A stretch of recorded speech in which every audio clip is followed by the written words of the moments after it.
الحمد لله كفى وسلام على عباده الذين اصطفى أما بعد.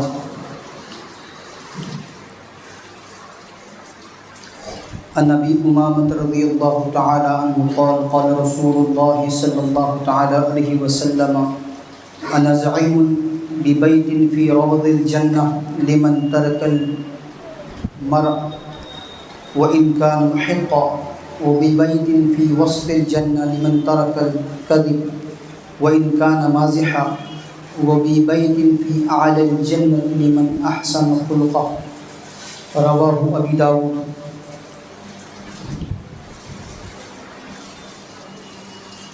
عن عبد الله بن عمرو رضي الله تعالى عنه أن رسول الله صلى الله تعالى عليه وسلم قال أربع إذا كن فيك فلا عليك ما فاتك من الدنيا حفظ أمانة وصدق حديث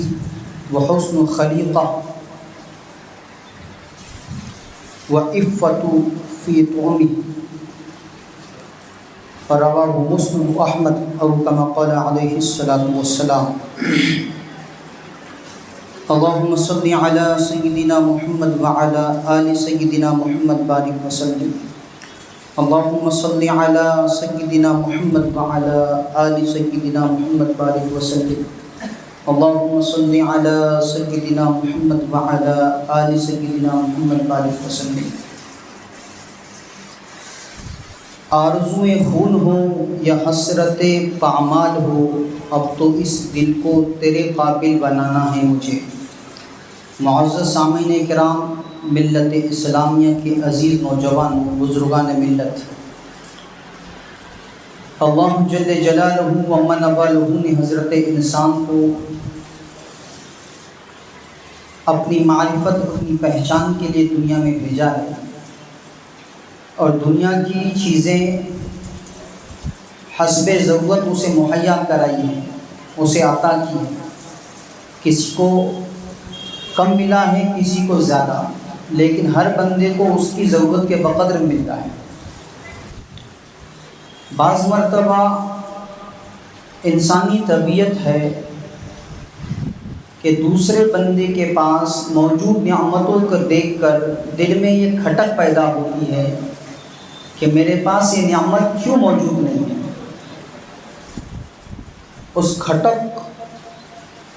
کو شریعت نے، رسول اللہ صلی اللہ تعالی علیہ وسلم نے ختم فرمایا ہے اپنی اس حدیث کے ذریعے. مسند احمد کی روایت ہے، حضرت عبداللہ بن عمرو رضی اللہ تعالیٰ عنہ روایت کرتے ہیں کہ ان رسول اللہ صلی اللہ تعالی علیہ وسلم قال، کہ اللہ کے رسول صلی اللہ تعالی علیہ وسلم نے ارشاد فرمایا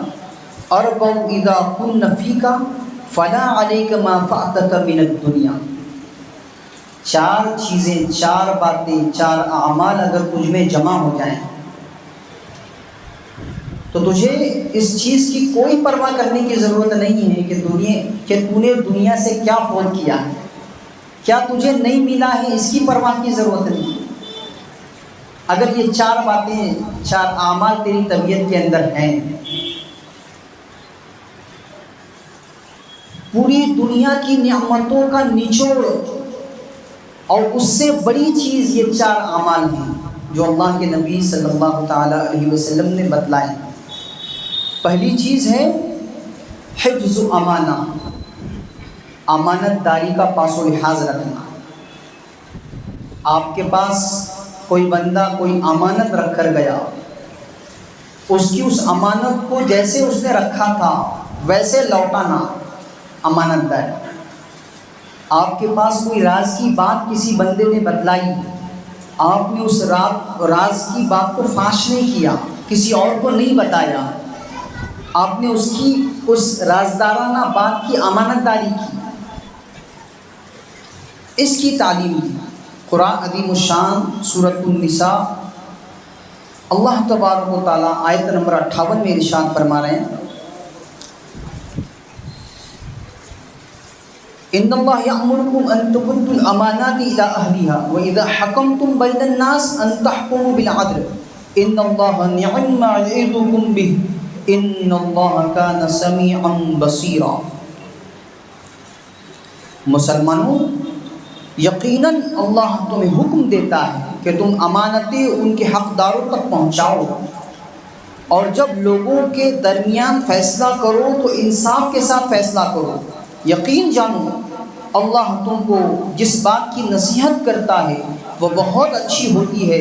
بے شک اللہ ہر بات کو سنتا اور ہر چیز کو دیکھتا ہے۔ یہ اللہ کا حکم ہے کہ ہم امانت داری کا پاس و لحاظ رکھیں، جس کی امانت اس تک اس کو پہنچایا جائے۔ ایک اور جگہ اللہ تبارک و تعالیٰ ارشاد فرما رہے ہیں، یا ایھا الذین آمنوا لا تخونوا اللہ والرسول وتخونوا اماناتکم وانتم تعلمون۔ اے ایمان والو، اللہ اور اس کے رسول سے بے وفائی نہ کرنا اور نہ جانتے پوچھتے اپنی امانتوں میں خیانت کے مرتکب ہونا۔ دو چیزوں کا حکم اس آیت میں ہے، اللہ اور اس کے رسول صلی اللہ تعالیٰ علیہ وسلم سے بے وفائی نہ ہو کسی بھی عمل سے۔ شریعت کا ایک حکم ہے، ایک میری من کی بات ہے، شریعت کا ایک حکم ہے، ایک میرا تھاٹ ہے، تو میرے وچار، میرے خیالات درکنار کیے جائیں گے، شریعت کے حکم فالو کیے جائیں گے۔ یہ ہے وفاداری۔ اللہ کا حکم کیا ہے، اللہ کے نبی صلی اللہ تعالیٰ علیہ وسلم کا فرمان مبارک کیا ہے، اس پر نظر، میری منمانی نہ چلے، شریعت چلے، یہ ہے وفاداری۔ اور نہ جانتے پوچھتے امانتوں میں خیانت، جانتے پوچھتے امانتوں میں خیانت نہ کی جائے، یہ اللہ کا حکم ہے۔ یہاں لوگ گھبرا رہے ہیں کہ میں اپنی امانت کیسے رکھوں کہ یہ سامنے والا مکر جائے گا، رکھا ہی نہیں، دیا ہی نہیں، ہمارا کوئی ویوہار ہی نہیں ہوا، کوئی لین دین ہی نہیں ہوا۔ شریعت کی تعلیمات، قرآن کریم کی آیتوں پر نظر، اللہ کے نبی صلی اللہ تعالیٰ علیہ وسلم کے فرامین کی پرواہ ایک ایمان والے کے لیے بہت ضروری ہے۔ دوسری چیز جس کے بارے میں اللہ کے نبی صلی اللہ تعالیٰ علیہ وسلم ارشاد فرما رہے ہیں کہ جس کے موجود ہونے کے بعد دنیا کی ساری نعمتیں ہیج ہیں، اب کیا گم ہو گیا، کیا چھپ گیا، کیا رہ گیا، زندگی میں کیا نہیں پایا، اس کی پرواہ نہیں کرنا ہے۔ یہ ایک چیز کے مل جانے کے بعد صرف حدیث، سچ بولنا، اپنے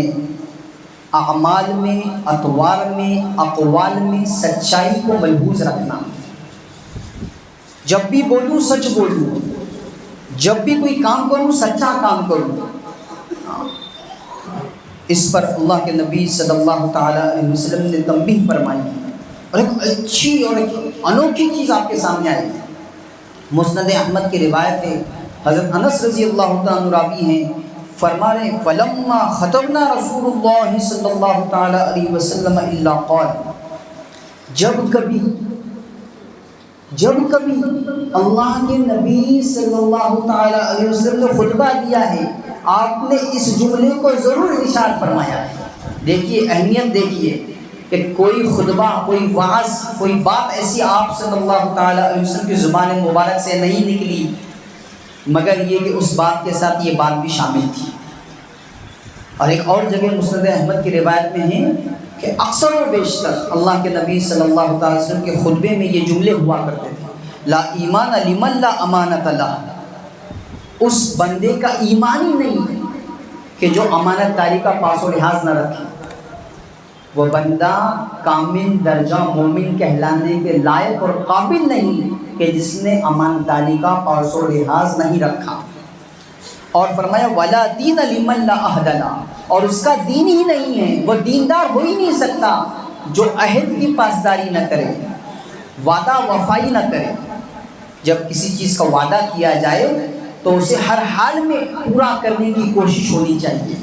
یہ دیندارانہ صفات میں سے ہے۔ ایک دیندار آدمی بے وفائی نہیں کرتا، وعدہ خلافی نہیں کرتا، امانت میں خیانت نہیں کرتا۔ تیسری چیز جو اللہ کے نبی صلی اللہ تعالیٰ علیہ وسلم نے ارشاد فرمائی ہے حسن خلیقہ، اچھے اخلاق اپنے اندر پیدا کرنا، اپنے اخلاق کو مزین کرنا، آراستہ کرنا، دیندارانہ اخلاق بنانا، اپنے اخلاق میں اللہ کے نبی صلی اللہ تعالیٰ علیہ وسلم کی احادیث مبارکہ اور اللہ تبارک و تعالیٰ کے فرامین کو ملحوظ رکھنا، بات چیت میں، ویوہار میں، سلوک میں، بول چال میں آدمی اخلاق سے مزین رہے اور کامل درجہ اخلاق پر فائز رہے۔ ابو داؤد شریف کی روایت ہے، حضرت ابو امامہ رضی اللہ تعالیٰ عنہ فرما رہے ہیں کہ اللہ کے نبی صلی اللہ تعالیٰ علیہ وسلم نے ارشاد فرمایا، وہ جو پچھلی بات آئی تھی کہ سچ بولنا ہے، اپنے باتوں میں سچائی رکھنی ہے، وہ اور یہ جو حسن اخلاق ہے، یہ دونوں چیزیں اس حدیث میں جمع کی گئی۔ فرما رہے ہیں انا زعیم ببیت فی روض الجنہ لمن ترک المراء وان کان محقا، میں جنت کے اطراف میں اس بندے کو جنت میں گھر دلانے کا وعدہ کرتا ہوں، جنت کے اطراف میں اس بندے کو گھر دلانے کا وعدہ کرتا ہوں جو اپنی بات چیت میں جھوٹ بولنے کو چھوڑ دے، چاہے وہ مذاق میں ہی کیوں نہ ہو۔ ایک آدمی مذاق میں بھی جھوٹ نہیں بول رہا ہے، جھوٹ کو اس نے اپنی طبیعت سے نکال دیا، سچائی کا پردہ بن گیا، سچائی کی مثال بن گیا، ایسے بندے کو میں جنت میں کے اطراف میں گھر دلانے کا وعدہ کرتا ہوں۔ اور فرمایا وہ بیت فی وسط الجنہ، جنت کے بیچوں بیچ گھر دلانے کا وعدہ کرتا ہوں جو جھوٹ کو چھوڑ دے، چاہے وہ مذاق میں کیوں نہ ہو، اور اعلیٰ جنت کے اعلیٰ درجے میں گھر دلانے کا وعدہ کرتا ہوں لمن حسن خلق، جو بندہ اپنے اخلاق کو مزین کرے، اخلاق والے بندے کو، بہترین اخلاق والے بندے کو میں جنت کے اعلیٰ درجے میں جنت دلانے کا وعدہ کرتا ہوں، گھر دلانے کا وعدہ کرتا ہوں۔ ابو داؤد شریف کی روایت ہے۔ تو یہ جو اللہ کے نبی صلی اللہ تعالیٰ علیہ وسلم کی زندگی کی بابت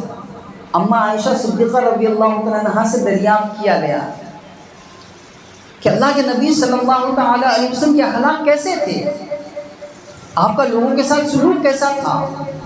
تو حضرت عائشہ رضی اللہ تعالیٰ عنہ فرمانے لگی کان خلقہ القرآن، اللہ کے نبی صلی اللہ تعالیٰ علیہ وسلم کے اخلاق دیکھنے ہیں، آپ کا سلوک دیکھنا ہے تو قرآن پڑھو، جو قرآن کے احکامات، جو قرآن کے اندر اللہ کے بندوں کے ساتھ سلوک کا تذکرہ، وہ سارا کا سارا اللہ کے نبی صلی اللہ تعالیٰ علیہ وسلم کی ذات اقدس میں پنہا۔ اور اللہ تبارک و تعالیٰ قرآن عظیم الشان میں وہ جو پچھلی بات تھی کہ سچا بن کے رہنا ہے، ایمان والوں سے فرما رہا ہے یا ایھا الذین آمنوا اتقوا اللہ، اللہ کا تقوی اختیار کرو، کونوا مع الصادقین، سچوں کے ساتھ رہو، جو اپنے اعمال میں زبان میں سچا ہے اس کے ساتھ رہو، اور حسن اخلاق سے اپنے آپ کو مزین رکھنا ہے۔ محبت میں ہے وہ قوت کے بنے سنگ بھی موم، حسن اخلاق سے کافر کو مسلمان کر دیں، یہ وہ چیز ہے، حسن اخلاق وہ چیز ہے کہ ایک کافر کے ساتھ بھی اگر اس سے پیش آیا جائے تو وہ مسلمان بن جائے۔ یہ ایمان والے کا خاصہ ہے کہ اس کی چال کو دیکھ کر، زبان کو دیکھ کر، ویوہار کو دیکھ کر، سلوک کو دیکھ کر اغیار اسلام میں داخل ہونے کا راستہ ڈھونڈتے ہیں اور وہ مسلمان بنتے ہیں، کہ یہ ہے اسلام، یہ ہے تعلیمات، یہ ہے اللہ کے نبی صلی اللہ تعالی علیہ وسلم کے فرامین جو اس مومن بندے میں موجود ہیں۔ یہ تیسری چیز تھی۔ اور چوتھی چیز، اللہ کے نبی صلی اللہ تعالی علیہ وسلم نے پوری دنیا کا بدل جس کو بتلایا کہ نعمتیں آدمی سے چھٹ جائے، کوئی پرواہ کرنے کی ضرورت نہیں، اگر یہ ایک چیز، چار چیزوں میں سے چوتھی چیز اس کے اندر آ جائے، وعفۃ فی طعمہ، اپنے لقمے کو پاکیزہ رکھنا، حلال رکھنا، جو کھا رہا ہے، جو اپنے بچوں کو کھلا رہا ہے، اس میں پاکیزگی ہو، حلال ہو، مشتبہ نہ ہو، حرام نہ ہو، اللہ کی نافرمانی پر مبنی ذریعے سے کمایا ہوا نہ ہو، جہاں سے اللہ تبارک و تعالیٰ نے منع کر رکھا ہے ایسی جگہ سے اس کی کمائی نہ آتی ہو، ایسی چیزوں کے ساتھ اپنے آپ کو ملوث نہ رکھنا اور حلال پاکیزہ روزی کھلانا، اس کے ساتھ آدمی اور ایمان والا اپنے اخلاق کو مزین کریں۔ اللہ تبارک و تعالیٰ قرآن عظیم الشان میں ارشاد فرما رہے ہیں کہ ایمان والو، وہ وقت یاد کرو جب تم تھوڑے تھے، تمہیں ان لوگوں نے تمہاری سرزمین میں دبا کر رکھا تھا اور تم ڈر رہے تھے کہ تمہیں وہ اچک لے جائیں گے، پھر اللہ تعالیٰ نے تمہیں ٹھکانہ دیا اور اپنی مدد سے تمہیں مضبوط کیا اور تمہیں پاکیزہ چیزوں کا رزق عطا فرمایا۔ اللہ تبارک و تعالیٰ نے حلال ذرائع، حلال جگہیں رزق کی اور ذریعہ معاش کی رکھی ہیں۔ سورۃ الانفال آیت نمبر 27 کا یہ ترجمہ تھا۔ ایک اور جگہ اللہ تبارک و تعالیٰ ارشاد فرما رہے ہیں، اور در حقیقت ہم نے آدم کی اولاد کو عزت بخشی ہے اور انہیں خشکی اور سمندروں پر سواریاں عطا کی ہیں اور ان کو پاکیزہ چیزوں کا رزق دیا ہے۔ سورہ بنی اسرائیل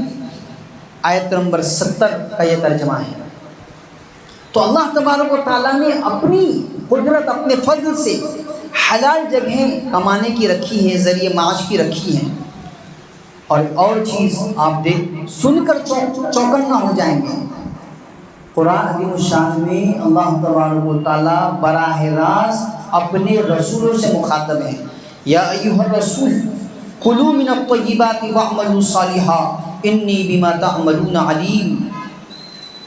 اے پیغمبروں، پاکیزہ چیزوں میں سے جو چاہو کھاؤ اور نیک عمل کرو، یقین رکھو کہ جو تم کرتے ہو مجھے اس کا پورا پورا علم ہے۔ خالق کائنات انسانیت کی سب سے مقدس ترین ہستیوں سے، حضرات انبیاء سے مخاطب ہے اور فرمایا جا رہا ہے کہ پاکیزہ چیزوں میں سے جو چاہو کھاؤ۔ حلال پاکیزہ روزی ہماری ہونی چاہیے، ہماری خوراک جس کو ہم کھا رہے ہیں، جس کو ہم اپنے بچوں کو کھلا رہے ہیں، پاکیزہ رہنی چاہیے۔ اس کو ہمیں مشتبہ جگہوں پر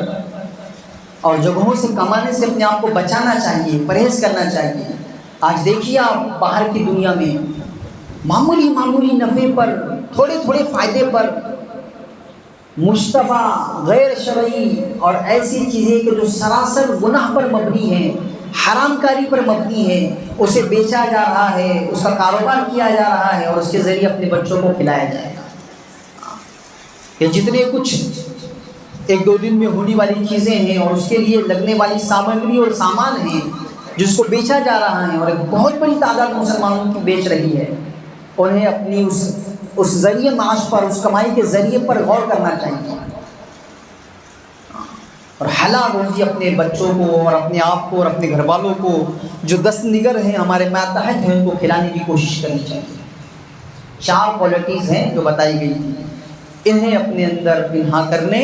اور اپنی طبیعت میں انہیں داخل کرنے کی کوشش کرنی چاہیے کہ یہ 4 صفات کے بعد پھر پرواہ کرنے کی ضرورت نہیں ہے کہ میری دنیا سے کیا چیز چھوٹ گئی ہے اور کیا چیز فوت ہوئی ہے۔ اللہ کرے کہ امت اسلامیہ صحیح معنی میں ان چیزوں کو غور کرنے والی بن جائیں، عمل میں لانے والی بن جائیں۔ اللہ تبارک و تعالیٰ ان 4 سپودہ صفات سے مجھے آپ کو ساری امت اسلامیہ کو مزین فرمائے، آراستہ فرمائے۔ وآخر دعوانا الحمد للہ رب العالمین والصلاة والسلام علی سید الانبیاء والمرسلین صلی اللہ تعالی علیہ وسلم۔